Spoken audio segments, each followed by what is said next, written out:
సిలువపై యేసు పలికిన 4వ మాట.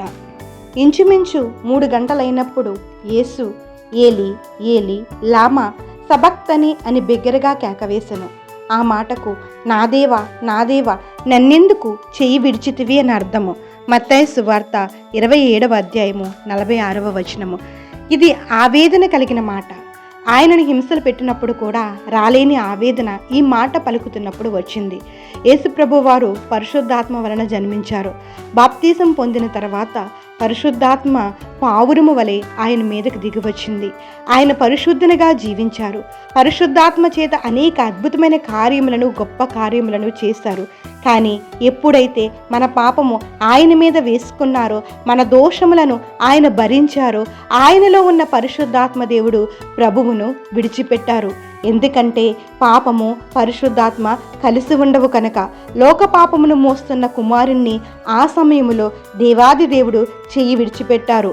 ఆ సమయములో ప్రభువారు నా దేవా నా దేవా నన్నెందుకు చెయ్యి విడిచావు నాయనా అంటూ పలికారు. ఆయన ఆ సిలువలో పడుతున్న ఆవేదన, బాధ మనకు కనబడుతున్నాయా? మన పాపముల కొరకు ఆయన తన పరిశుద్ధాత్మను వదులుకుని పాపిగా మారి శిక్షను అనుభవిస్తున్నారు. మనమందరం కూడా యేసుప్రభు వారు మన కొరకు అంత త్యాగం చేసినప్పుడు ఆయనకు మనం ఏమి చేస్తున్నాము, ఆయనకు మనం ఏమి ఇవ్వగలుగుతున్నాము ఒక్కసారి మనందరం కూడా జ్ఞాపకం చేసుకోవాల్సిన పరిస్థితి ఎంతైనా ఉంది. ఏమి ఇవ్వాలి అంటే మన హృదయాన్ని దేవునికి సమర్పించి దేవుడు అనుగ్రహించే కృపను పొందుకోవాలి. ఈ మాట మనకు నేర్పిన అనుభవాలను ఒక్కసారి మనం జ్ఞాపకం చేసుకుందాం. తండ్రి అని పిలిచిన దేవుడు దేవా అని పలికారు. కారణం మన పాపభారం ఆయన మీద వేసుకున్నారు. కాబట్టి మన పాపములను క్షమించగలిగే శక్తి యేసుక్రీస్తునకు మాత్రమే ఉంది.